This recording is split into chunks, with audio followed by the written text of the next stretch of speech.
There we go, that's better. Now we're in.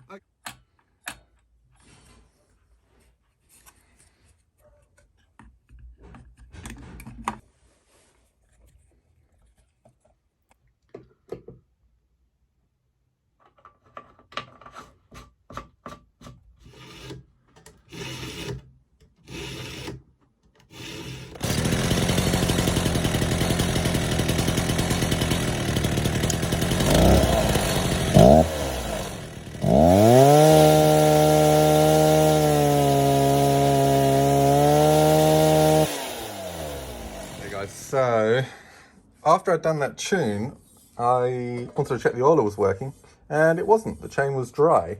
So I took it apart, and I noticed that this has got, I didn't click until just now, it's got an external oiler on the 08S. It's actually in the clutch cover, rather than in the kind of next to the power head itself.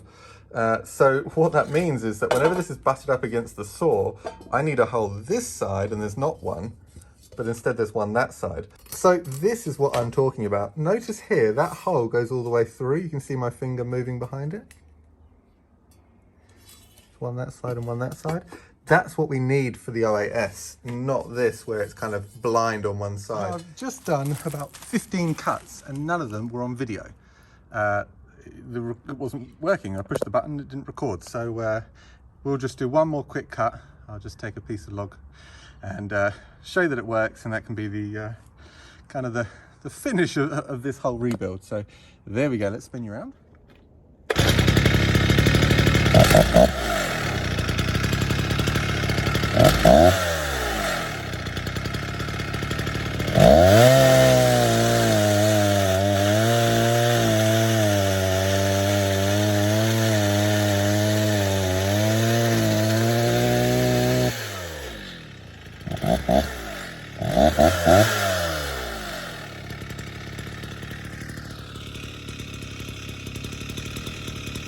So bearing in mind that that was all done kind of in my spare time as a bit of a hobby, probably took me about 4 months, all in all, full strip down. So as a quick rundown of what we've actually done to this, I thought we'd go through it specifically. So muffler has been evaporusted, removed of all of the rust that was on there. I then went over it with high temperature exhaust paint. You put it in the oven for a couple of hours. That was done. We repaired the pocket, which I basically fabricated metal strips, JB Weld, and then we did priming and painting. We went through that whole process. Ignition, we had problems with wires grounding out, so I redid the whole ignition unit, new points condenser, new HT lead, new kill switch lead. The kill switch lead had a different adapter, so I took that adapter off it that came from the factory. We put a spade adapter on to suit this switch. What else did we do? Went through the whole recoil, put new recoil mechanism in there, like the little plastic starter drum, and also cleaned and derusted and oiled the spring inside there. We've got new crankshaft bearings, new crankshaft seals, we have new piston, rings, small end bearing, gudgeon pin, clips, all OEM. Got brand new carb kit, new gaskets, new fuel filter, fuel line, oil filter, oil line. What else did we put on there? Clutch drum bearings, new. Springs were fine, we didn't do the springs.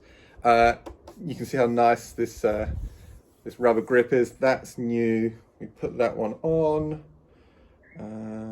Obviously I've done all that work on the bar for no reason because the bar doesn't even fit this saw.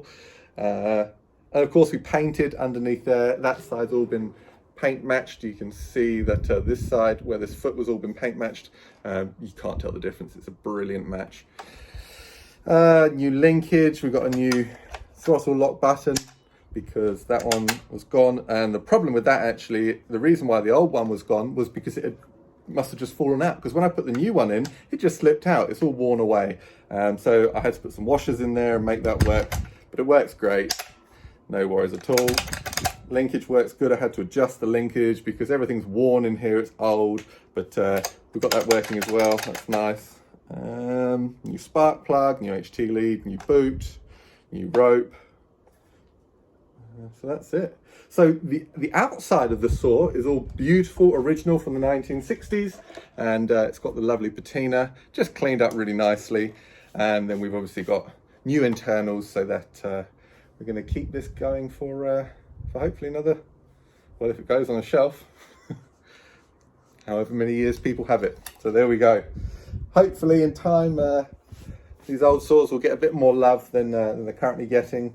You know, there's a few of us that like these vintage saws, but yeah, hopefully in the next kind of 20, 30 years when we're starting to all transition to battery, people are going to start to love these more than they already do. So anyway, there we go. That is project done. I'm going to drop it into the owner. Probably do that Monday. Bit tricky on that last cut. It's a shame I missed all the other cuts, but it's good. We're running it nice and rich. Actually, it's really hard even for me to hear where it's four-stroking, where it's not. I don't know if it came out any clearer on the camera. Probably not. But because these are such low revving machines, to distinguish between four-stroking and two-stroking when you're at kind of 5,000 RPM can be a bit tricky. But all in all, very good. And hope you enjoyed it as well. All right, guys, we got that Villiers to have a look at. Just still haven't made up my mind what I want to do with that one yet.